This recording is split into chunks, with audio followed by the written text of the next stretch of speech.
Déjame que te diga la gloria del ensueño que evoca la memoria del viejo puente, del río y la alameda. Hola, ¿qué tal? Un gusto.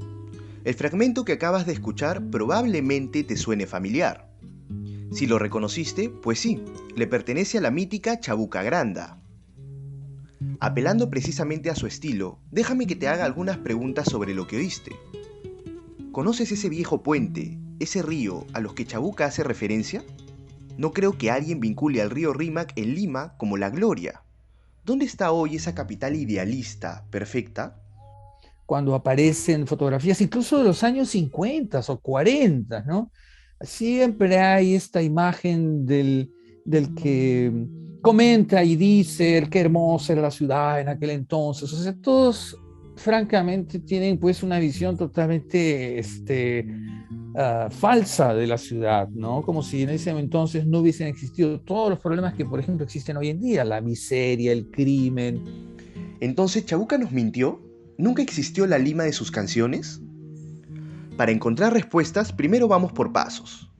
Hagamos un poquito de memoria sobre quién fue Chabuca para tratar de entender su música. María Isabel Granda Larco nació en Apurímac el 3 de septiembre de 1920. Su padre era limeño y su madre trujillana. El destino hizo que viviera sus primeros años en la sierra por el trabajo de su padre. Ay, mi mami, yo creo que desde chiquita, porque dicen mis abuelos que mi mami, ya en la sierra, ella jugaba de noche y dormía de día, que era muy, muy viva, y le encantaba jugar con las ramitas, los patitos de la laguna, con todas sus amiguitas tirando piedritas, qué sé yo. Cuando regresaron a Lima,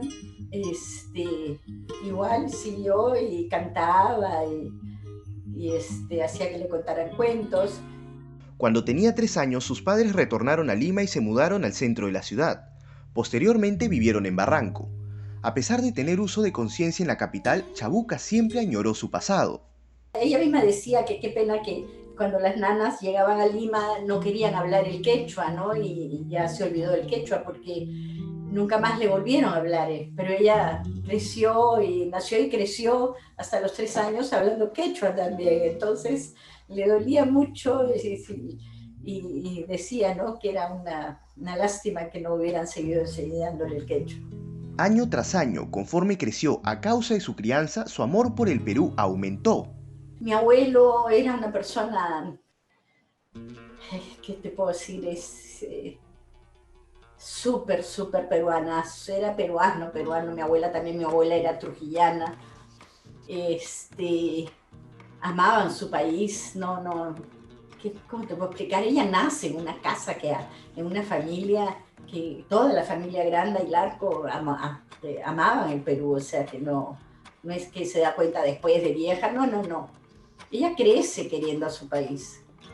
Tras ello, inició su carrera musical y plasmó su arte en un determinado contexto. Ya antes de Chabuca, ya los que consideramos los precedentes o figuras importantes del criollismo ya tenían este gesto, ¿no? De hablar de una Lima así, mmm, que en el pasado era mejor, ¿no? Entonces no es solo Chabuca. La manifestación espontánea, libre del compositor, etcétera, que muchas veces tampoco sabe o tiene conciencia de que está reproduciendo, digamos, la vieja imagen, ¿no? La Lima virreinal o la Lima colonial, en fin, ¿no? Yo no creo que Chabuca Granda tampoco haya sido muy crítica al respecto, ¿no? O sea, uno tiene que darle la libertad pues a los creadores también responden a su época, ¿no?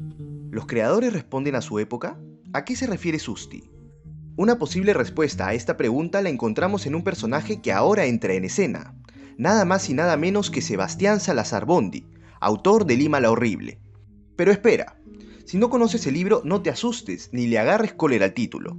A través de esta obra el literato se encarga de decirnos, oye, reacciona, Lima no fue así. Las clases dominantes, ¿no? Las grandes familias, como él le llama, que imponen un discurso que obliga o que termina generando que la gente esté conforme, ¿no? con ese ideal de Lima del pasado que le permite mantener su poder a las grandes familias. Y a eso es lo que él llama Lima la horrible, ¿no? Salazar Bondy señala a un principal responsable. La Lima de Palma es una Lima idílica, es una Lima sin tensiones sociales. Todas las tradiciones de Palma están basadas pues en una mirada complaciente al pasado, ¿no? Hay esta resistencia en el limeño promedio a desidealizar el pasado de la ciudad. Pero si esta idea fue difundida, ¿por qué no es tan popular? Yo creo que la ignorancia se debe básicamente a eso, ¿no? A la necesidad de los limeños de seguir conservando intacto un mito que él llamaba, que Salazar Bondy llamó el mito de la Arcadia colonial. Es un mito que incluso hasta hoy tiene vigencia, como te digo. Ojo, hay que tener en cuenta que Lima la Horrible no es un libro muy difundido en nuestro medio. El libro fue elogiado fuera del Perú, fue mejor recibido fuera del Perú que dentro del Perú. Y eso no me extraña, porque somos una sociedad que todavía tiene ciertos rasgos coloniales, virreinales, una sociedad muy retrasada desde muchos puntos de vista. Hay que tener en cuenta también que hoy en día los intelectuales, su presencia es como si no existieran para los medios de comunicación. Quizás el último ejemplo de esa estirpe podría ser Vargas Llosa, ¿no? Que lo que él dice se vuelve noticia. Pero fuera de él, los demás miembros de la ciudad letrada o del mundo intelectual como que no tienen gran relevancia, ¿no? Entonces, volviendo a la pregunta, ¿Chabuca nos mintió? Toda la construcción del personaje, a raíz de que la mayoría de personas, de peruanos que han venido luego, no han explorado lo suficiente en Chabuca Granda y han terminado haciendo lo que le llamamos el teléfono malogrado, ¿no?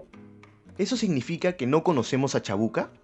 Yo creo que Chabuca es un mito porque es un personaje que pertenece a una dicotomía del artista, digamos, consagrado, ¿no?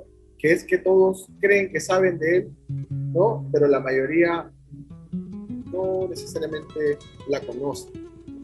¿Podríamos entender entonces que Salazar Bondy señalaba a Chabuca como una de las principales responsables de esa idealización? Él no ataca a personajes, si ataca a personalidades, ataca básicamente por ejemplo, a los escritores que han contribuido a la idealización de la ciudad. Escritores como Palma, José Gálvez. Lo que ocurre simplemente es que Chabuca Grande hereda también ese imaginario. Ella hereda ese imaginario, lo proyecta en las letras de sus canciones, ¿no? Este imaginario al que hacen referencia intenta describir una Lima, o tal vez dos Limas. Hoy el panorama es distinto, tenemos muchas Limas.